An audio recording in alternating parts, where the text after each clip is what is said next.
Hi friends, പുതിയൊരു വീഡിയോയിലേക്ക് എല്ലാവർക്കും സ്വാഗതം. അപ്പോൾ ഇന്ന് നമ്മൾ വന്നിട്ടുള്ളത് നമ്മളൊരു ഇൻക്യുബേറ്റർ വാങ്ങിച്ചിട്ടുണ്ടായിരുന്നു. അതിൻ്റെ അൺബോക്സിങ് വീഡിയോ ആയിട്ടാണ്. അപ്പോൾ നമ്മളുടെ വീഡിയോ കാണുന്നവർക്ക് അറിയാം, നമ്മൾ കുറേ കോഴികളെ ഒരുമിച്ച് വിരിപ്പിന് വെച്ചിട്ട് ഒരുമിച്ച് കുട്ടികളെ ഇറക്കുന്നതാണ് നമ്മളിവിടെ സാധാരണ ചെയ്യാറുള്ളത്. ഇത് അങ്ങനെ ഇറക്കിയിട്ടുള്ള കുഞ്ഞുങ്ങൾ തന്നെയാണ് കേട്ടോ. നമ്മളുടെ മുന്നത്തെ വീഡിയോസൊക്കെ കാണുന്നവർക്ക് അറിയാം. അപ്പോൾ നമ്മൾ ഇനി കോഴികളെ ബുദ്ധിമുട്ടിക്കാതെ തന്നെ നമുക്ക് ഇൻക്യുബേറ്ററിൽ വെച്ചിട്ട് കോഴിനെ വിരിയിപ്പിക്കാമല്ലോ എന്ന് വിചാരിച്ചിട്ട് ഒരു 120 മുട്ട വെച്ച് വിരിയിപ്പിക്കുന്ന ഒരു ഇൻക്യുബേറ്റർ നമ്മൾ വാങ്ങിച്ചിട്ടുണ്ട് കേട്ടോ. അപ്പോൾ അതിൻ്റെ ഡീറ്റെയിൽസും കാര്യങ്ങളാണ് അപ്പോൾ ഇന്നത്തെ വീഡിയോയിൽ നമ്മൾ പറയുന്നത്. അപ്പോൾ നമുക്ക് അതിന് ബോക്സ് ഒന്ന് പൊട്ടിച്ച് നോക്കാം.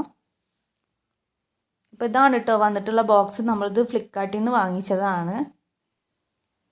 അപ്പോൾ 120 മുട്ട വിരിയിപ്പിക്കാനുള്ള ഇൻക്യുബേറ്ററാണ്. ഇതിലാണെങ്കിൽ കാടയുടെ മുട്ടയും കോഴിയുടെ മുട്ട, താറാവിൻ്റെ മുട്ട എല്ലാതും വിരിയിപ്പിക്കാമെന്ന് അവർ പറയുന്നുണ്ട്. പിന്നെ ഇതിൻ്റെ റേറ്റ് വന്നിട്ടുള്ളത് 1600 രൂപയാണ് കേട്ടോ. അപ്പോൾ നമ്മളുടെ കയ്യിൽ കിട്ടിയ സമയത്ത് നമ്മൾ 1600-നൊന്നും ഇല്ല എന്നിങ്ങനെ തോന്നി. ഇനി പൊട്ടിച്ച് നോക്കട്ടെ എന്താണ് ഇതിൻ്റെ അവസ്ഥ എന്നുള്ളത്. പിന്നെ നമ്മൾ പിക്ചറിൽ കണ്ടിട്ടുണ്ടായിരുന്നത് ബൾബ് ഓർഡർ, തെർമോമീറ്റർ, ഫാന്, പിന്നെ വെള്ളം വെച്ച് കൊടുക്കാനുള്ള പാത്രം, അങ്ങനത്തെ ഐറ്റംസുകളൊക്കെയാണ് നമ്മൾ കണ്ടിട്ടുണ്ടായിരുന്നത്. അതൊക്കെ ഉണ്ടോ എന്ന് നോക്കാം കേട്ടോ. അപ്പോൾ അത് പൊട്ടിച്ചിട്ടുണ്ട്. ഇനി നമ്മൾ ഇതിൽ നിന്ന് ഇങ്ങനെ വലിക്കുമ്പോൾ കിട്ടണില്ല. അപ്പോൾ നമ്മൾ കമിഴ്ത്തിയിട്ട് അതിൻ്റെ ബോക്സിൻ്റെ ഊരി എടുക്കാമല്ലോ എന്ന് വിചാരിക്കണം. അപ്പോൾ അങ്ങനെയാണ് കേട്ടോ ഇപ്പോൾ ചെയ്യണത്.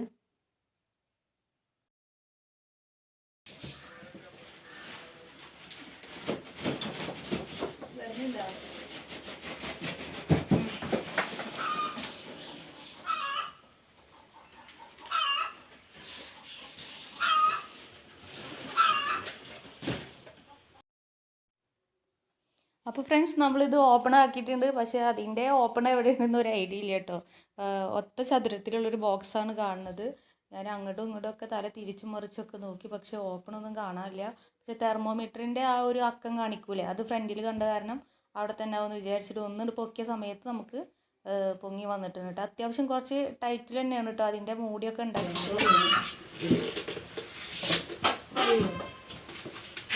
ഫിറ്റിങ് സെറ്റല്ല കണ്ടോ. തെർമോമീറ്റർ പിന്നെ അപ്പോൾ ഫ്രണ്ട്സ്, നമ്മളിത് ഓപ്പൺ ആക്കിയിട്ടുണ്ട്. അപ്പോൾ തുറന്ന് നോക്കിയ സമയത്ത് 2 ബൾബ് ഓർഡർ ഉണ്ട്, പിന്നെ ഒരു ഫാൻ ഉണ്ട്, പിന്നെ തെർമോമീറ്റർ ഒക്കെ ഉണ്ട് കേട്ടോ.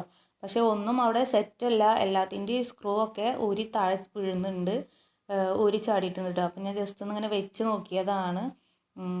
ഇനി കെട്ടിയവന് ഇവിടെ ഇല്ല, കെട്ടിയവൻ പണിക്കൊയ്ക്കുകയാണ്. വന്നതിൻ്റെ ശേഷം അവർക്ക് പിന്നെ ഇതൊക്കെ അറിയാമല്ലോ, നമ്മൾ ചെയ്യണ പോലെയല്ല.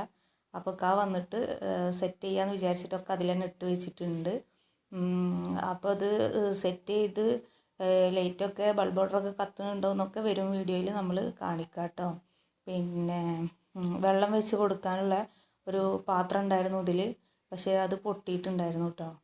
കണ്ടില്ലേ, ഒരു നീല പാത്രം വെള്ളം വെച്ച് കൊടുക്കാനുള്ളതാണ്, പക്ഷേ അത് പൊട്ടിയിരിക്കണം കേട്ടോ. അപ്പോൾ അത് സാരമില്ല, നമ്മളെ കയ്യിൽ നിന്നൊരു പാത്രം വെച്ച് കൊടുക്കാം എന്ന് വിചാരിക്കുന്നുണ്ട്. അപ്പോൾ അങ്ങനെയൊക്കെ നമ്മൾ 1600 രൂപയാണ് കേട്ടോ ഇതിന് കൊടുത്തിട്ടുണ്ടായിരുന്നത്. അപ്പോൾ നിങ്ങൾ പറയുക 1600-ന് ഇത് നല്ലതാണോ എന്ന് പറയട്ടോ. എനിക്കിതിനെപ്പറ്റി വലിയ ഐഡിയ ഒന്നുമില്ല.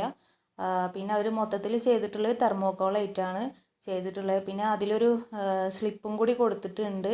ഇൻക്യുബേറ്ററിൽ വെച്ചാൽ നമ്മൾ എന്തൊക്കെ കാര്യങ്ങൾ ശ്രദ്ധിക്കണം, പിന്നെ കോഴിയുടെ മുട്ട എത്ര ദിവസം കഴിഞ്ഞാൽ വിരിയും, താറാവ്, പിന്നെ കാടക്കോഴി, അങ്ങനെ എല്ലാത്തിൻ്റെയും മുട്ട വിരിയുന്നതിൻ്റെ ദിവസങ്ങളും കാര്യങ്ങളൊക്കെയാണ് ഡീറ്റെയിൽ ആയിട്ട് അതിൽ കൊടുത്തിട്ടുണ്ട്.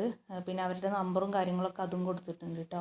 പിന്നെ 40 വോൾട്ടിൻ്റെ ബൾബാണ് നമ്മൾ യൂസ് ചെയ്യേണ്ടത്.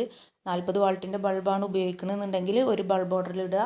അതല്ല 20 വോൾട്ടിൻ്റെ 2 ബൾബാണെന്നുണ്ടെങ്കിൽ 2 ബൾബ് ഓർഡറിലിടുക എന്നൊക്കെയാണ് ഇതിൽ എഴുതിയിട്ടുള്ളത് കേട്ടോ. പിന്നെ മുട്ട അങ്ങനെ തിരിച്ച് വെക്കേണ്ടത് രാവിലെയും വൈകിട്ടും തിരിച്ച് വെക്കണം, അങ്ങനത്തെ ഡീറ്റെയിൽസും കാര്യങ്ങളൊക്കെയാണ് ഇതിൽ എഴുതിയിട്ടുള്ളത്. അപ്പോൾ ജസ്റ്റ് അതൊക്കെ ഒന്ന് വായിച്ച് നോക്കി. നമ്മളെ കയ്യിൽ മുട്ട ആയിട്ടില്ല കേട്ടോ, കുറച്ച് മുട്ടേ ആയിട്ടുള്ളൂ. 120 മുട്ട വെക്കാമെന്നാണല്ലോ പറയുന്നത്. അപ്പോൾ 120 മുട്ട ആയതിന് ശേഷം നമ്മൾ ഇൻക്യുബേറ്ററിൽ വെച്ച് വിരിയിപ്പിക്കുന്നതാണ്. അപ്പോൾ അതിൻ്റെ വീഡിയോസൊക്കെ നമ്മൾ വരും വീഡിയോയിലൊക്കെ അറിയിക്കുന്നതാണ് കേട്ടോ. അപ്പോൾ ഇതാ നമ്മുടെ കയ്യിൽ ഇത് എത്ര മുട്ടയേ ഉള്ളൂ. അപ്പോൾ മുട്ടയും കൂടി നിങ്ങൾക്കൊന്ന് കാണിച്ചു തരാമെന്ന് വിചാരിച്ചു. ഇനി ബാക്കി മുട്ട കൂടി ആയതിന് ശേഷം നമുക്ക് ഇൻക്യുബേറ്ററിൽ വെച്ച് വിരിയിപ്പിക്കാം കേട്ടോ. അപ്പോൾ വിരിയുന്നുണ്ടോ, ഇത് സെറ്റാണോ, എങ്ങനെയാണ് കാര്യങ്ങൾ എന്നൊക്കെ ഡീറ്റെയിൽ ആയിട്ട് പറഞ്ഞു തരാം. പിന്നെ ഇത് തെർമോക്കോൾ കൊണ്ടാണ് കേട്ടോ അവർ ഉണ്ടാക്കിയിട്ടുള്ളത്. അതിൻ്റെ മൂടിയും കാര്യങ്ങളൊക്കെ നല്ല സെറ്റാണ്. അപ്പോൾ തെർമോക്കോൾ കൊണ്ട് ഉണ്ടാക്കിയതുകൊണ്ട് തന്നെ ഒട്ടും വെയിറ്റ് ഇല്ല. അപ്പോൾ നമുക്ക് എത്ര വേണമെങ്കിലും എടുക്കുകയാണെങ്കിലും എടുത്ത് കൊണ്ടുപോകാനൊക്കെ ആയിട്ട് പറ്റും കേട്ടോ. അപ്പോൾ വെയ്റ്റ്ലെസ് ആണ്, ഒട്ടും വെയിറ്റ് ഇല്ല. അപ്പോൾ ഇത്രയേ ഉള്ളൂ. അപ്പോൾ ഇന്നത്തെ വീഡിയോ എല്ലാവർക്കും ഇഷ്ടപ്പെട്ടു എന്ന് വിചാരിക്കുന്നു. ഇഷ്ടപ്പെട്ടാൽ ലൈക്ക് ചെയ്യുക, ഷെയർ ചെയ്യുക, സബ്സ്ക്രൈബ് ചെയ്യുക. അപ്പോൾ അടുത്തൊരു അടിപൊളി വീഡിയോ ആയിട്ട് വീണ്ടും വരുന്നതാണ്. അതുവരേക്കും ഓക്കെ, ബൈ.